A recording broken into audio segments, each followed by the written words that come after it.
Hi, I'm Dr. Boyce Watkins from YourBlackWorld.com. You know that one of the people that I respect more than almost anybody on this planet is Reverend Jesse Jackson. Reverend Jackson, in case you are not aware, has been around the world, particularly in Africa, doing some amazing work. And in order to allow him to tell people about this work, I reached out to Reverend Jackson. He graciously agreed to speak with me for a few minutes about everything he's doing. And he's in the airport now, so I will be brief, but I had to know what's going on. So, Reverend Jackson, how are you doing today, sir? Well, thank you very much, Boyce, and give me an opportunity to share with our audience.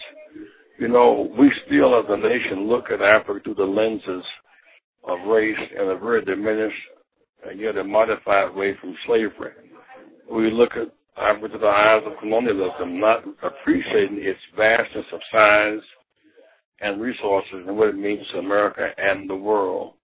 As a matter of sheer size, Dr. Watkins, you can get America, Europe, and China and Africa and have some land space left.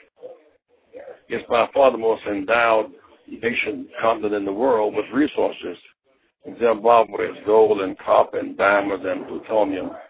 More oil in Africa than in the Middle East, and they just began really to discover it. The great trade routes in South Africa with the Atlantic and Indian Oceans come together and kiss and meet. So everything about Africa represents our future. 7 of the top 10 fastest growing economies in the world are in Africa. So you have a new generation of African leaders who have been mostly educated in America, most with PhDs, most of them economists, will now begin to trade a new set of relations with America in this exciting time in Africa. Wow. So you've been back and forth to Africa quite a bit, it seems. And so can you tell me a little bit about some of the things you've been doing in Africa? I know you said you went to Nigeria and Gambia and Kenya. So what's going on? Some years ago, you know, we of course were very much in 1979, we were able to get into South Africa at that time. But with the help of ANC, before Mandela and that group were freed, to raise America's consciousness about the need to free South and Southern Africa. That's a part of our work there. And last Saturday, I received the Oliver Tambo a Peace Award, the Companion Award, the highest award given to any person outside of Africa. We were grateful for that award because it represents the kinship between our struggles in South Africa and in this country. But within the last year, we heard that in the Gambia, we're going to execute 49 people. They executed 9, including 2 women. I called President Jimmy and asked him would he hold off until we got to the talk with him and make an appeal to stay the executions. We got there, and he did 2 things. One, he stayed the executions. He stopped them. And he released 2 American Gambians and 2 Gambians. And so to that extent, it was a success because we were able to get 4 people free and stop killing 39 more. We're still related to people in the Gambia. It's a nation that likewise is endowed, and the more we relate to them, the more we can influence their move toward democracy and self-determination. Second, we were able to go to Kenya, where Uhuru Kenyatta, the son of Jomo Kenyatta, won the election, an upset victory over Raila Odinga. And there's been some tension there before, violence 7 years ago. And so I talked with Odinga and Kenya at the height of the tensions, back and forth, and finally got them to agree to a kind of power-sharing relationship and please avoid the violence and make it a world-class election. And that happened. So that was really good news for us. We're in South Africa, where you have the growing freedom, more freedom, but also more inequality. It means that there's some challenges ahead for the new South Africa because land development and land ownership must be a part of any real ultimate deal where freedom and equality come together.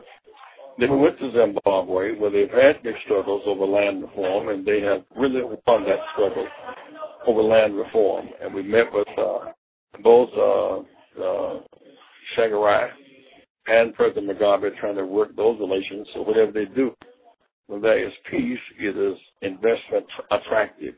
Now we're going to Nigeria for a business conference as keynote speaker with the president. So we've spent a lot of time in Africa. West Africa means too much to the world to be seen by any of us as marginal. Well, you know, we're such an extension. I mean, Africans and African Americans are treated the same way. We look the same way. We are the same people. Africa now is free and unequal. African Americans are not free and unequal. Matter of fact, freedom really was a difficult struggle, but it don't require the ending of barbarism and indecency toward us.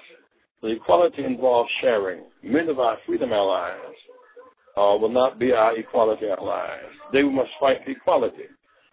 Equality, apartheid or segregation is more than skin deep. It's bone marrow deep. So you may end skin color segregation or skin color apartheid, but not in apartheid in land ownership and in banking and in trade and medical care and medical training and economic training and engineering. So now there is a struggle beyond freedom. It's a struggle for equality. That's a much more difficult struggle, but it is a struggle of our day. If we get equality in addition to freedom, we'll also have our share of development and break the cycles of devastating poverty. Well, you know, I'm in agreement with you. You know, as a financial person myself, that's one thing that I have always felt is that we have some degree of freedom, but you really don't have true freedom until you have equality. One of the things I want you to know, the people I think should be aware of, is that this Parent Plus student loans, they've made thousands of African American parents ineligible to receive more money in a loan to educate their children. The result is, in the historically black colleges, we've lost 16,000 students, $166 million. It's literally breaking some of the smaller colleges and black colleges. We must fight, in fact, since debt relief, since student debt is now greater than credit card debt, we must fight for student loan debt forgiveness. Student loan debt forgiveness as a stimulus, as well as fight to end the interpretation of Parent Plus, which makes 16,000 students a year ineligible for school at black colleges. We demand economic justice for education.